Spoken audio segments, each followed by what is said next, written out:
the downfall of Leicester City. So why were Leicester so successful in the first place then? There's a lot of factors, really. Mm. Obviously, if you're going back as far as the Premier League title, then, there's the scouting and, the team spirit and all of that. But if Yeah. we're talking about last few years, it's a similar kind of thing, really. Um, but I put largely down to scouting. We signed a lot of good players for cheap that turned out to be amazing. So we got like Soyuncu, Maddison, Tielemans. You could go on. Mm-hmm. There's a lot of players who not many people knew who we signed who then turned out to be very good. I think that's a large factor. Another factor is the manager. I Yes. know Rodgers, it hasn't gone well for him this last Mm-hmm. 18 months, and obviously he's no longer a manager. But when we brought him in, he still is a top coach, but when we brought him Yes. in, he did a very good job of us. And he's a large part as to why we were so successful, because he was one of the best managers at the time. He fizzled out recently, but the management was great for his first 2 years. Mm-hmm. And you could put it down to the owner, Mm-hmm. partly. Um, yeah, back then we had a good system of selling a big player each summer, For sure. which I think, as much as it's gutting saying goodbye to a big player each year, you don't want to see him go, but that kind of suited us as a club, because then we could reinvest it into other talents that not many people knew. So Mm-hmm. I think that was a factor as well. Recently, we didn't actually do that. Well, we sold the final last summer, but the summer before We didn't. we didn't. I don't think, no. No. Um, and we didn't really reinvest as well. But I'm getting off the question now. But Mm-hmm. yeah, I put it down to scouting, management, um, and what was the other thing? Owner. Owner. Yeah. Mm. And that lack of selling a big player, I think that's where the downfall started. Because you look at that summer, we spent what was it, 60 odd million pounds between Vestergaard, Soumare, and Daka. We also brought in Ryan Bertrand and then Ademola Lookman on a loan transfer. The only one of those players who I actually properly thought was worth it was Lookman, and we couldn't even afford to spend 12 million on him the following summer. That was where the downfall started, am I wrong? Because we didn't sell a big player that summer, and the players we brought in, somebody like Soumare, not good enough, I think it's fair to say. Fans are still struggling to figure out what the actual point of him is, because he doesn't offer energy, he doesn't win the ball back, he doesn't progress the ball, he doesn't do anything. Dak has been inconsistent. Vestergaard and Bertrand, well, do I need to tell you? Have they played in the Prem this season? I genuinely don't think so. So, do you think it all started at that summer? Yeah, I'd say so. Obviously, Rodgers had those two very good seasons, two Mm, fifth place seasons, and at the end of the 21 season, won the FA Cup. for That sure. was probably our peak. Mm-hmm. The day we won the FA Cup, and then from that moment on, it went downhill. Obviously, we bottled the top four, which was a big loss for the club. Mm-hmm. Um, at the time, yeah, obviously it was gutting, but we still had things to look forward to. But I think that was a big moment in the start of our downfall, and then from then, the the transfer window weren't great. We did spend money, but we Mm-hmm. didn't sell a big player. We No. probably should have sold Tielemans that summer. Yeah. Got money, and then we should have reinvested it better, to be honest. But I reckon if we did finish in the top four, we would have reinvested it better. Mm-hmm. Um, but still, we shouldn't, like, some of the players we signed. Like, if we signed better players that summer, I don't think we'd be in as big as a mess as we are now. No. But yeah, you look at the transfers of Vestergaard and Bertrand; they're just ridiculous. Mm-hmm. Soumare, I can understand at the time. He's been a flop, Yes. but at the time he did have potential, but Mm-hmm. it's not worked out. Patson Daka, I'd say he's a rough diamond. Like he's he's got the potential. He has his moments, but Oh yeah, yes, he's not. I don't think he's not quite cut out for this league no. just yet. He's been really He's good not. in Europe. Yeah, he's not really like. He's very, very good for his previous club, but for us, he's not quite been the same. He's not quite took off how we've expected him to. But yeah, he's had his moments. For sure. And the best signing out of the lot, it wasn't even a signing, it was a loan. Lookman, that was the best one of the lot, and we didn't even sign him. So, No. but yeah, I definitely say that summer was the start of the downfall for sure. And we've slowly touched on it there with some of the transfers that were brought in, but whose fault is the failure? Obviously, it's really difficult to pin it on certain people. But would you put the blame at the door of Rodgers? Would you put it at the door of the owner? Would you put it to the scouts? Who is to blame here? It's a tough question because there's so many people working in and around the club, and quite frankly, it could be a lot of people's fault. But if we're talking about that summer, you could say you put it down to scouts, but I heard recently that Rodgers actually pushed for the Vestergaard and Bertrand transfers, even when analysts advised him not to. So, who then proceeded to leave the football club, and these were analysts that helped to win the club the Premier League. Exactly, yeah. So, I mean, Rodgers in that aspect, I think he's a bit to fault. Moving on a bit, I think this season, I think Top, our chairman, slightly at fault for, he should have sacked Rodgers much, much earlier. He's left it way too late. Like, look at Aston Villa at the start of the season. They sacked their manager when they're in a similar position to us. Now they're pushing on for Europe. We've left it way too late all season. We should have done it much earlier. Sure. And who knows where we'd be now if we got a manager in earlier on in the season. Yeah, and you've touched on a couple of people there. I want to dive into two people, specifically Brendan Rodgers and the owner Top. Let's start with Top, because is he too soft? And I'm going to detail a couple of things here that makes me think he's too soft to be a football owner. I want to preface all this by saying I love Top. What him and his dad have done for the football club has been simply excellent. And I'm not saying he's not a nice guy, but this needs to be said because he does need to be criticised because he has made many poor decisions. It starts with, for me, let's be honest, it starts with that initial Brendan Rodgers contract. We gave him, when he resigned, it was a 5.5 year deal, I want to say. That's stupid. No matter how good a manager is performing, and I know at that time we were only looking at it going, all right, so a big club will have to spend more to buy him out. Fair enough. But you don't give managers 5.5 year deals. That isn't done in football. You look at Newcastle, was it with Adam Pardew, who they gave like an 8 year deal to, sacked him after a year, and then they were paying him off for all of that time after he had gone. I think it starts there, but it then continues through to the Ryan Bertrand deal. We only wanted to give this player a 1 year contract. He pushed for 2 with an option of a third, let's not forget. There's still the option of the third year if the club wants to take it up, which I'm sure they won't. But he managed to get a 2 year deal out of us, which was crazy because we only wanted to give him 12 months. And then, obviously, there's the weaknesses in sacking Rodgers, which we'll get onto when we do discuss Brendan. But the last one is this summer, where he was so, I don't want to say scared of the FFP regulations, but he was so careful with not breaking them when other clubs go out and do it and seem to get away with it or with very, very little punishment. He was so scared not to break them that he didn't.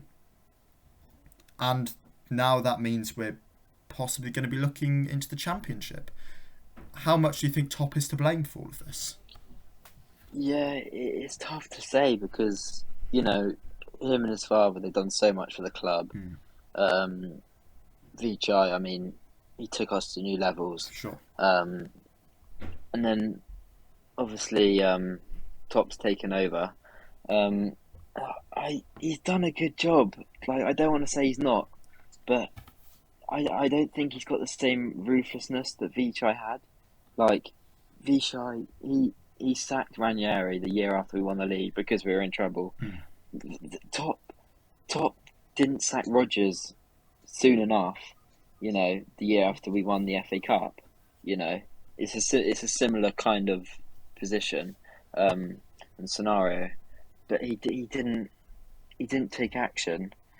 Um, which yeah, he was sort of saying, um, we didn't sack you because you did a good job. You've done a good job for us. He wasn't really looking for the future. I think No. he's just been a bit soft. Hmm. Um, Last summer, obviously, the transfer window was awful. We had a massive squad, and we had the FFP issues.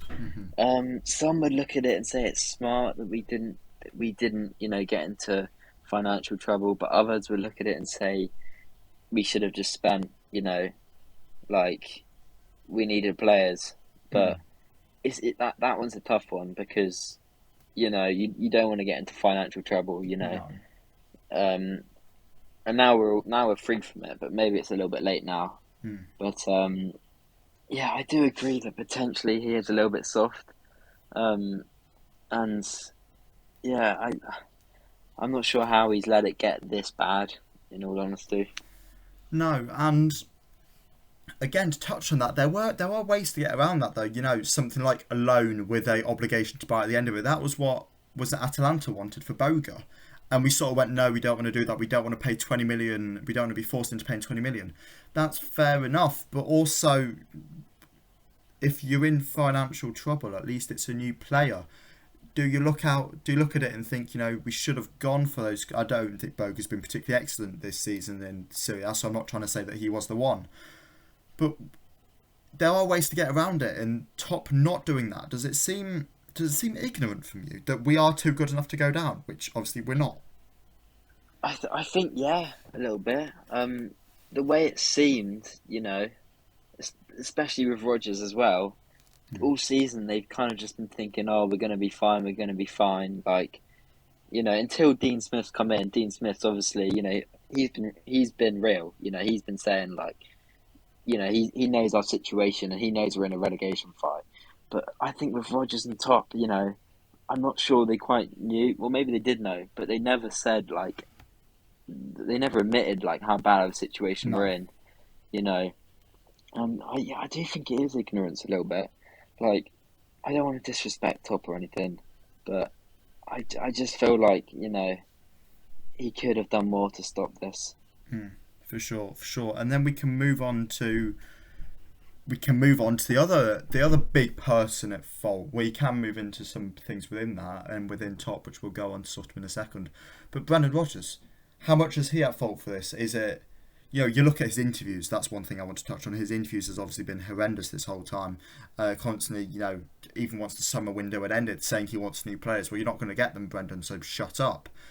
Is the is the honesty of the situation. The window's gone, so you're not getting new players.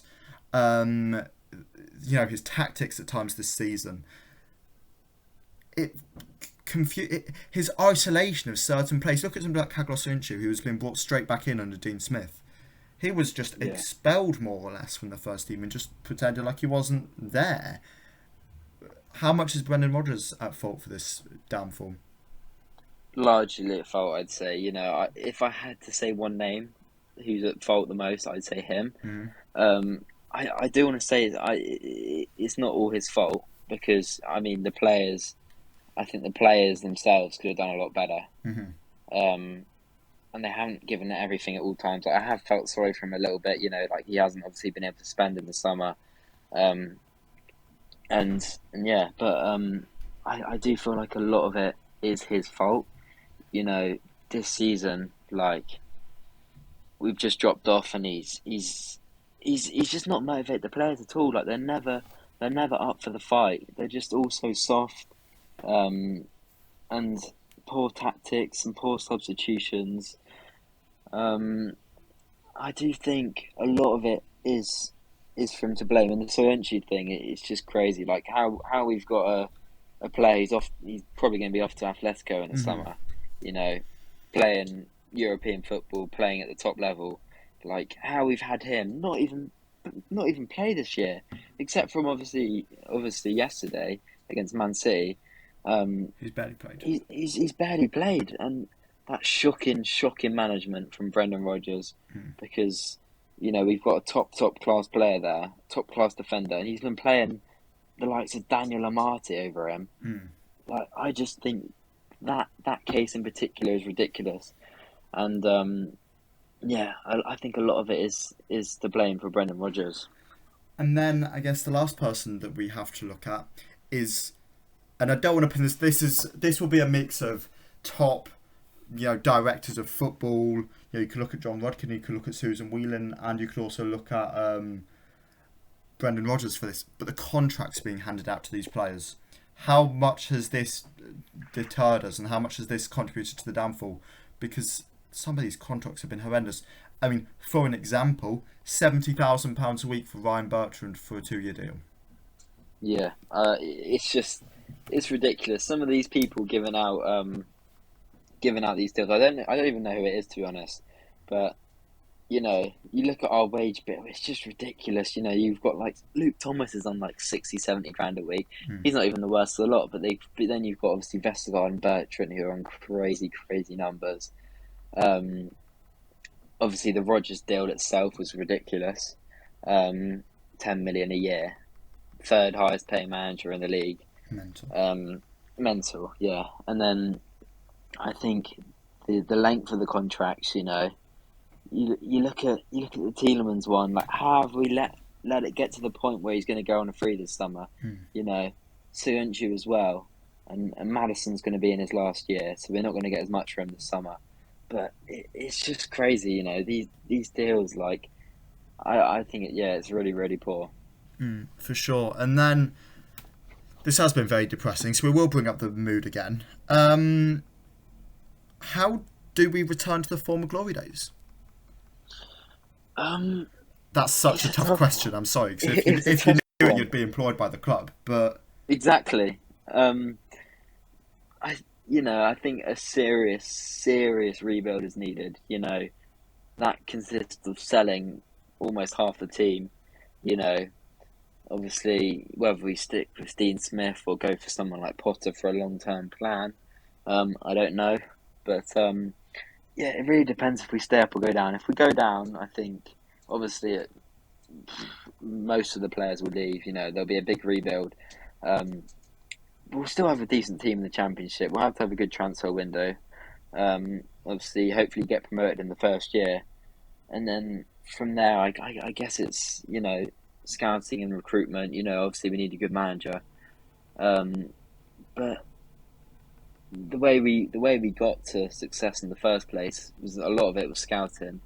But the team needs to have togetherness. I think if we stay up, this summer, obviously rebuild as well, but bring in some slightly bigger players. Obviously, if we were to go down, we wouldn't be able to bring in as bigger players. No. But if we stay up, then that would be massive for the club, because then, we could then look to rebuild and be in Europe in a few years' time. Which that is a big statement. But possible. Yeah, it's such a hard question because obviously the scouting needs to be good, new manager needs to be good, and I think the main point, the main reason why we could get to where we would be is the rebuild this summer. To be honest, because if we don't have a good rebuild, then it's going to be very, very hard. If we have a very good rebuild this summer, then I think that's the key to us getting back.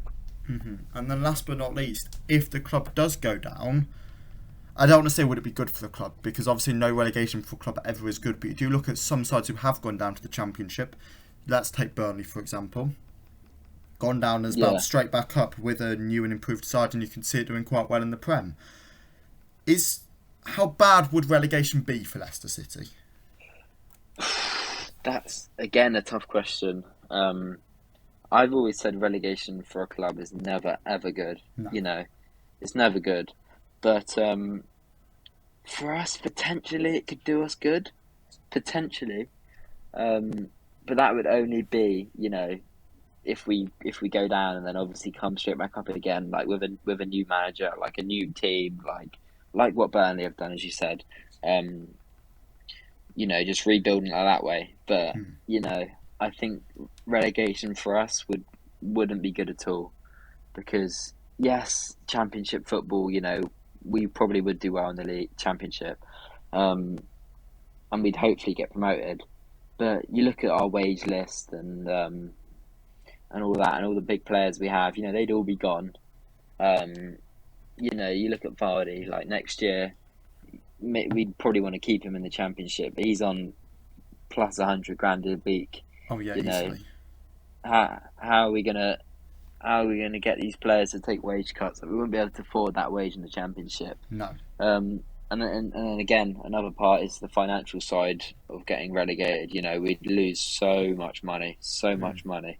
Obviously, Sky Sports, BT, we get a lot of money from that in the Prem.